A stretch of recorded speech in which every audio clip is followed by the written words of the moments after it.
a little while, and this is how things are going to go today. Today's program is called Life Remixed, and the whole concept of Life Remixed is really rethinking what we know to live our best life. A lot of times we hear, oh, our best life, and what is it, and how do we get to it? I look at it this way. Because of globalization, because of technology, because of the economy, we're all forced to rethink everything our parents taught us. My parents taught me, Saida, go to school, get a job, go to college, and you'll be okay. Well, I know, and I'm sure you know people that have probably gone that route and don't have a job right now. They are collecting unemployment, their unemployment may run out. Government agencies are cutting back on social services, so it's very challenging right now to fulfill the mandate that our parents placed on our life of go to school, get a job, get married, have children. You can't. Everything that our parents has taught us to a certain degree has become debatable because of circumstances outside of our control, being globalization, technology, and the economy. So what's happened now is we have an entire generation, or two generations, even three, because you've got my dad's generation, my generation, and my children's generation, we're all floundering. You ever see a fish out of water? Mm-hmm. And it's just flip-flopping, flip-flopping? That's where a lot of people are right now. We're all just flip-flopping all over the place, and we're thinking, how do we make it through the next day? How do we get through to the next moment? How do we get through to the next hour?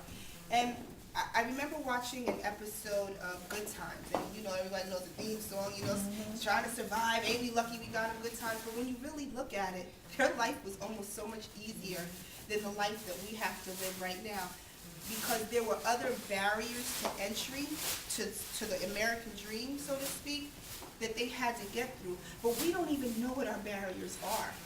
They were at least able to identify at that time our barriers to entry, or our barriers to society, or our barriers to employment is this, or this. We don't even know what our barriers to entry are. We can't identify them. They were able to readily identify their barriers to a good life or a successful life. Hey, you have to go to school. You have to get a job. You have to get training. Right now, because of so many circumstances outside of our control, we don't know what those are.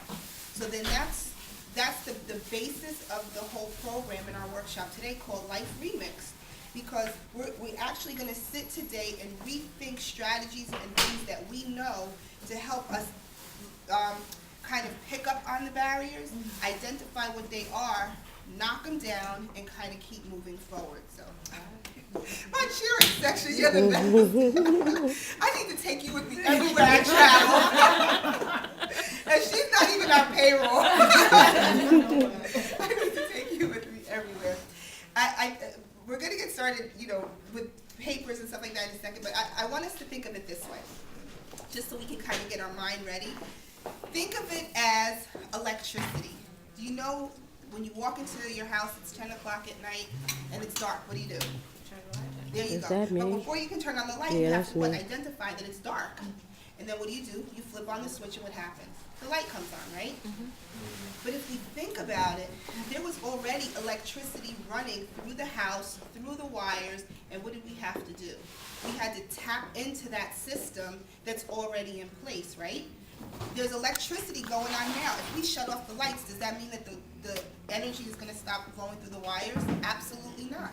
When I'm out talking to young people, I try to explain to them that life is going to happen whether we're ready or not. How many of you wake up in the morning and check your email?